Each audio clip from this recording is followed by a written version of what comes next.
Everyone, welcome into ESPN FC here on ESPN Plus. I'm Adrian Healy. Today we'll bring you the very latest from inside the MLS bubble in Orlando. Julien Laurent will stop by to tell us about the dream draw in the Champions League for PSG, and another day, another boatload of VAR decisions to moan about. But we will start in La Liga.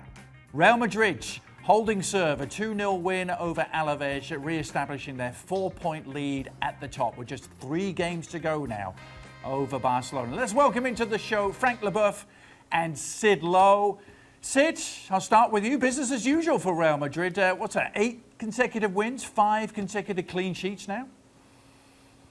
Yeah, and these games where you almost feel like there's an inevitability about it. There's not a huge amount happening. It's not particularly exciting. There's not loads of chances, but there's a sense, even when Real Madrid do concede chances, and Alaves hit the bar in the first 2 or 3 minutes, there's just a sense that they will come through. They got a penalty in this game. That's won by Mendy. Was it a penalty? Well, at the end of the day, it's hard to give an answer because we didn't have too much images about the defender really touching Mendy. I saw Mendy putting his leg between the defender's leg to make sure that he can touch. A pass that Rodrigo gave, and there was a clear penalty that the referee didn't see and the VAR didn't see as well. So it's not about the fact that there is another penalty. I think Real Madrid deserve to win. And as Sid said, it's hard to say that it's a pleasant game, but it's a solid game. And I think that there's so much solid and they're defensively so strong, and Courtois is one of the satisfaction of the season as well, that you don't see them losing a game. And on top of it, because they're very homogeneous, you see pace, especially on the left side with Mendy and Rodrigo today. But you say everybody saw it even in the midfield zone with Casemiro, Kroos and Modric, like in their primes, and also the fantastic Benzema at front. So they have a fantastic team who's going to win the championship because they're very, very strong. And your old teammate, Frank, Mr. ZZ, he's doing all right, isn't he? He's doing great. He's doing great because, we always question the fact that he's able to do something with Real Madrid, but he left Real Madrid and it was a big mess. He came back. And we find somebody, a club and a squad very strong, sticking together, working hard together, and having results every game they play. And today, even Ramos wasn't there, but they seem to be very solid. So Zizou holds the dressing room very well, does everything he has to do, and really surprise everybody still now, even if he can only confirm that he's a fantastic manager. Sid, a bit of an ethereal question. Are they actually as good as this record suggests they are? I mean, 8 consecutive wins since the return from the break, 5 consecutive clean sheets. There have been some narrow wins in that run. Yeah, I mean, it's a difficult question to answer. And actually, you know what? The funny thing is, and forgive me for saying something which is about to sound incredibly stupid, right? But allow me to say it anyway. The funny thing is that that's a recurring question, and it's a question we asked ourselves when they won 3 Champions Leagues in a row. We asked ourselves whether they were really this good, whether this was genuinely, if you like, kind of an era-defining team. Because, of course, what they achieved winning 3 Champions Leagues in a row absolutely is era-defining. But it kind of didn't feel like this was the best team in Europe, absolutely destroying everyone in Europe and winning it because they were so much better than everyone else. Not least, of course, because during those 3 years, they actually only won the Spanish League once. So for at least 2 of those 3 years, watching them from here at least, we're thinking, well, they're not the best team in Spain, even though they're being crowned the champions of Europe. And I think a similar thing is happening now in La Liga, in that we're watching them play, we believe in them, we trust them when they play, we feel like they're going to find a way through, we feel like they are better than their opponents, but we don't watch them and think, wow, what a team this is. We do watch them, I think, and think this is organised, it's competitive, it's got a huge amount of strength in depth. It was summed up really nicely the other day after the Athletic Bilbao game when Garitano, the Athletic Bilbao manager, asked after the game, how difficult this had been. He said, well, look, put it this way. When Real Madrid's 5th substitution is Toni Kroos coming on, you've got an uphill task. Glad you brought up the Champions League, Sid. August the 7th, the second leg against Manchester City, 2-1 down. That first leg defeat seems to belong to a different era now, doesn't it? Back on February the 26th. Is the belief growing in Madrid that they can turn this around?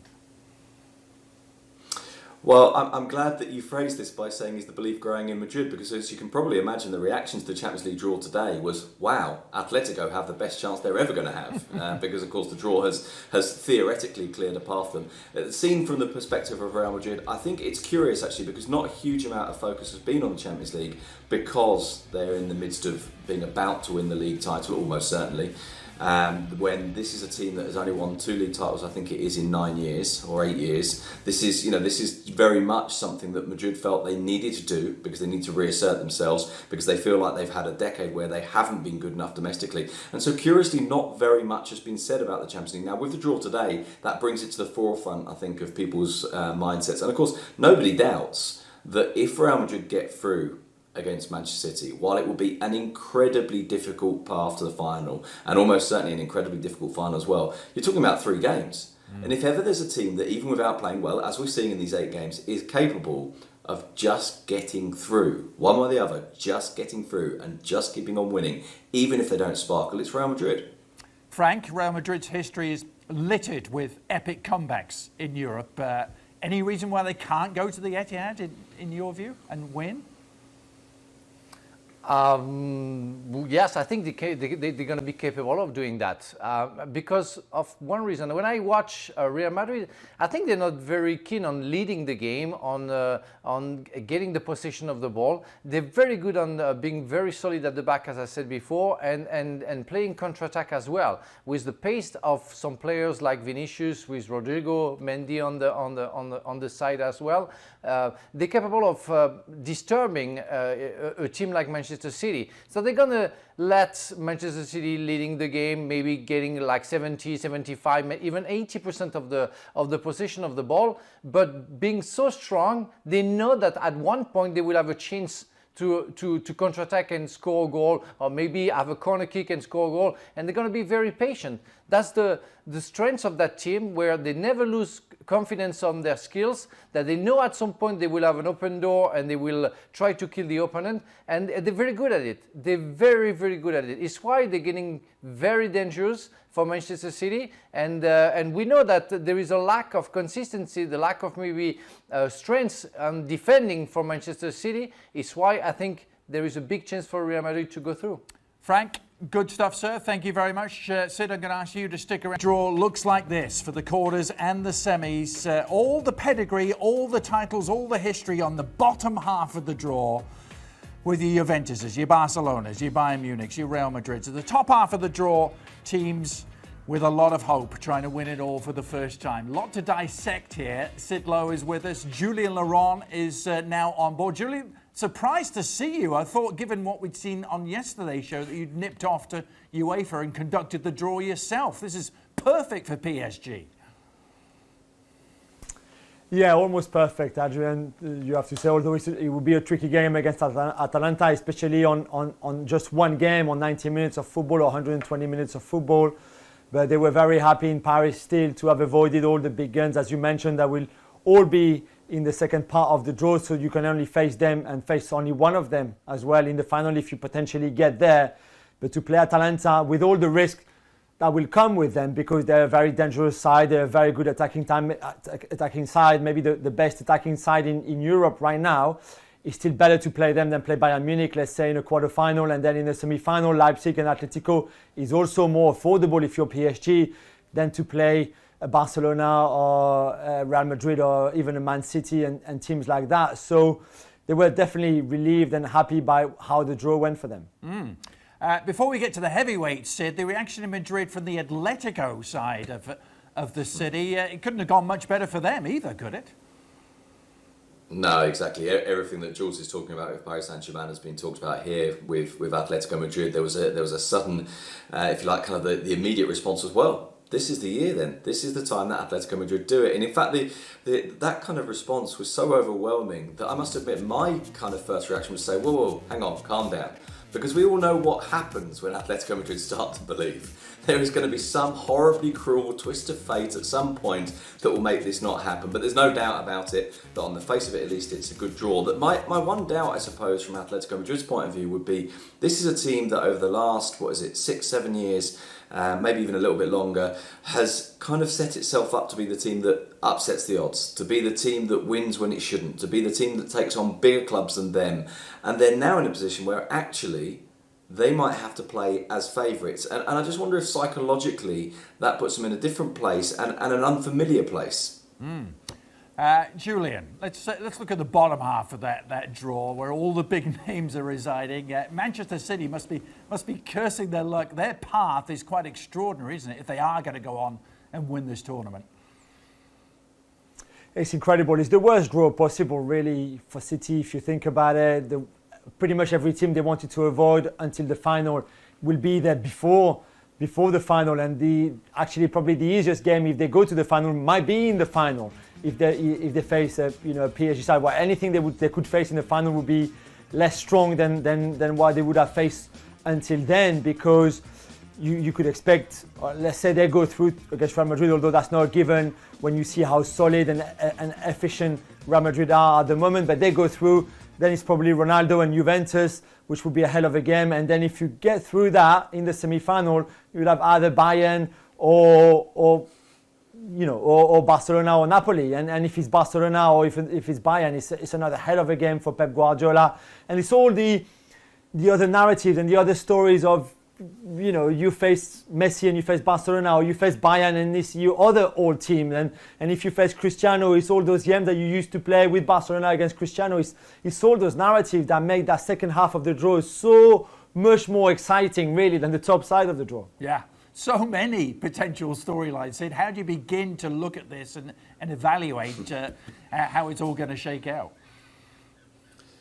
The answer to that is I don't actually know, because you're right, there are so many different elements to it. I suppose at the moment you start by doing what Jules has just done there, and you start plotting paths. And if you plot paths, then you see the kind of the relentlessness of it. Now, in a way, this maybe I do kind of feel like maybe we won't have time for these storylines because of the fact that this is going to be a Champions League compressed into 3 rounds with everyone in Lisbon together, 3 days apart like a mini tournament. Perhaps we won't have time for these storylines to, if you like, kind of be built, be told, be unpicked, and then have time before the next game, because almost as soon as one game's over, the next game comes in. And so that will be, if you like, the backdrops to these stories. But those stories, I think, probably won't be told as much. And so perhaps we will actually be funneled into the football more than we would normally be in a competition like this. But I think the fundamental thing, at least today, which is a day of the draw, and when we get closer to it, it may feel different. But the day of the draw, I think the reaction is exactly what Jules has just done, which is for everyone to kind of look at the pathways and then to step back from the pathways and say, okay, let's look at this into two halves. On the one half, you've got guaranteed one of the teams in the final has never won the European Cup. One of the teams that gets in the final has never won the European Cup. And then look at it from the other side, you go, Juventus, Bayern Munich, Real Madrid, Barcelona, I'm missing one out, aren't I? Manchester City. Yeah. Only one of those will even get to the final. And so yeah, it's from that point of view, it's an extraordinary draw. Really, as Sid mentions, Julian, the uniqueness of it, the one-off games, the neutral venue in Lisbon, it's going to be like nothing we've ever seen before. It's a new competition, it's a completely new format. It's like a World Cup or Euros. You've got 90 minutes or 120 and penalties potentially as well, but anything can happen. You can defend very well for 89 minutes and then concede a goal. You can be super dominant, not score, and get done on a counter-attack in the 90th minute, and there's no way back. There's not a second leg for you to try to come back. There's no remontadas. There's nothing like that have upset so many teams in the past, whether that's PSG or Barcelona. So it's completely different. You'll have to approach it in a different way. The players would respond to it in a different way. Psychologically, it's a complete different competition. Some would have played a lot before, some would not. Some had a little break after finishing their season. It would be so different that I think it makes it unpredictable and again, far more exciting than if we had here under a normal format. It is day 3 of the MLS's back tournament down in Orlando. Our man in the Orlando bubble, Stefano Fustaro. Stefano, welcome back. Listen, Dallas out of the tournament, Nashville SC out of the tournament, and some more breaking news. You just reported on it a few hours ago. Sporting Kansas City apparently have had a player test positive. What can you tell us? Yeah, a team source did tell me that Sporting Kansas City did have a player test positive They have been here since Sunday evening, and they've been training as a team since Monday. They had no positive tests upon arrival, so it is concerning. But look, we also need to be careful. There have been some other teams in other cases where players have tested positive, and later they have been confirmed as a false positive test. So we really need to let this evolve and really see how it plays out moving forward. Yes, the league have said they're going to make an official announcement later on today. Slightly brighter subject, Stefano. The NBA, they are also going to play their tournament down there in Orlando. Any sign of NBA players arriving? Any sort of cross-pollination going on between the NBA and MLS? No, there's not, Adrian. You know, the players, their hotels for the NBA bubble are a significant distance from where we are staying and where the MLS bubble and the hotel is. Now, of course, we will be sharing that Wide World of Sports complex, but the fields where all the games are being played for the MLS's back tournament are about a quarter mile to a half mile away from those fields. And, you know, there isn't a ton of security around, but there is fencing around everything that is the NBA side versus the MLS side. So there really isn't going to be a lot of crossing paths between one bubble to another bubble. You won't really see a lot of NBA players kind of drifting over. I know that, you know, there are some NBA players that have some ownership stakes in MLS teams, so I'm sure that those teams would love to see their part owners there with them at their MLS games, but unfortunately it's probably not going to happen just out of abundance for safety and precaution, of course. You mean to tell me, Stefano, we're not going to see LeBron James at a Columbus Crew game? No, unfortunately. Or James Harden at a Dynamo game, or Kevin Durant at a Union game. They're football supporters, but they're not. I don't think they'll be at these games at the MLS's back tournament, unfortunately. All right, good stuff as always, Stefano. Off the back of what Stefano reported, I know you still have a lot of friends, colleagues, ex-teammates in that Orlando bubble. What are you hearing about the current situation? Well, let me just say, Adrian, I agree with what Stefano's saying. A lot of these false positives have been coming back. It's a very fluid situation. So at the sake of being alarmist, yes, we need to wait for more information. But one would have to ask themselves, it doesn't matter where they got it. If it was back in their home markets, because there is that 5-day incubation period where they may stay dormant from what we understand and the players understand about this virus and in the bubble. But once it's in the bubble, what can we do to better secure these players? Because these players are still in very close confines with other players in their team. I mean, they eat together, they train together in a contact sport, they share bus rides together. So you have to wonder how safe some of these players are feeling, and talking to a lot of these players, they're worried about this. I mean, like the general country, like the general public, you have different opinions all over the place. You have those players who just want to get back to work and who are excited to actually have a job and be on the field at this moment. Then there's a real, I guess, concern with the rest of the players where how can we stay safe? It doesn't matter where this virus came from, if it was in their home markets or not. Once it's in here, how can we keep ourselves safe? Because at this moment, I mean, Dallas is still there. FC Dallas may have been removed from what is this tournament, but they are still in the facility, still in this bubble. So there is some real concern with these players. Yes, indeed, Herc. Let's talk a little football, though. We've had 3 games to digest now. What expected this from watching the Bundesliga, from watching the Premier League, from watching Mexico right now, who's in their own preseason tournament, the GNP. It's not the highest quality, highest level, because they're not in match fitness. The only way to duplicate this match fitness, this rhythm, is by actually playing these matches.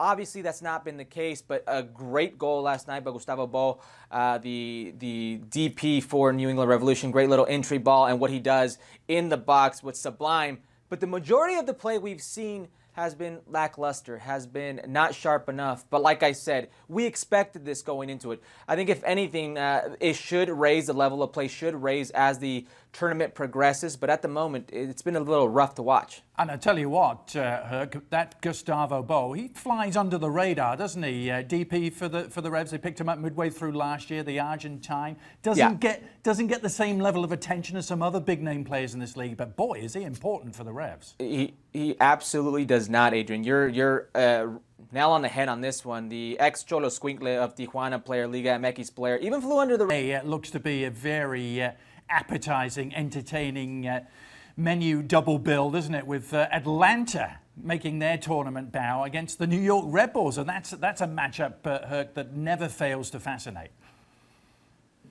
No, never fails to fascinate. And with the Red Bulls, it's the same old case. Will it be this is so Metro? Will they bow out in dramatic fashion like they tend to do when important games are on the line? They still don't have that silverware. That really matters in the eyes to their supporters. And I'm talking about the cups. I'm talking about the cups. Not talking about the shields. And then the Atlanta side is, what's life like without Josef Martinez? Josef Martinez is one of the scariest forwards I've seen in my time in Major League Soccer. There's nobody who wants to score a goal more than Josef Martinez. He just doesn't want to win. He wants to score a goal, then beat you. He won't be happy unless he does that.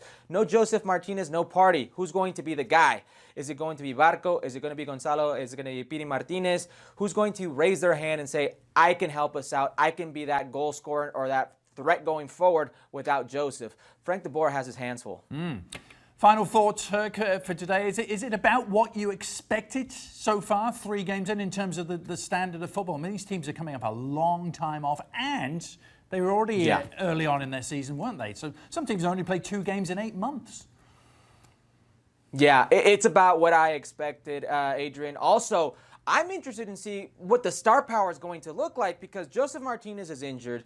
Carlos Vela, who's the face of this league, not only of his franchise, this league, decided not to come. Jonah Dos Santos isn't playing either. Iko Parra, the reigning MLS Defender of the Year, is not playing. Where's the star power? Javier Hernandez in 2 games has had 1 shot on goal. Let's not even talk about the lack of goal. 1 shot on goal. Who's going to be that player? Who's going to be the next guy to stake their claim as being one of the premier players in this league? Will it be a Diego Rossi, a Christian Pavon? Will it be an Ezequiel Barco? Lots of names, lots of opportunities. I'm interested in seeing the next big star. Great stuff. As always, Herc, look forward to forking over some more money in your direction on the virtual poker table. It's sadly inevitable. You're the shark there. That is, if we can get a game in between 3 MLS's back tournament games on Sunday. Triple header all on the ESPN docket. Toronto, DC gets us started 9 a.m. on ESPN2. And then the double header in the evening, Sporting Kansas City against Minnesota, RSL against Colorado. Welcoming into the show now, Craig Burley and Shaka Hislop. Gents, good to see you both. These are strange times. This is a strange world we're living in, but there's something reassuringly normal about having some VAR decisions for everyone to get up in arms about. And there were 3 of them Thursday alone in the Premier League. Let's go over them one at a time. Shaka, I want to start with you and start with Bruno Fernandes, because I know on yesterday's show you were adamant that it was not a penalty, and today, lo and behold, the Premier League have agreed with you. Yeah, I thought the only amazing thing is that somebody reviewed that in slow motion and still felt that the correct decision should have stood, or that it wasn't dubious enough to tell the referee to have another look or overturn it.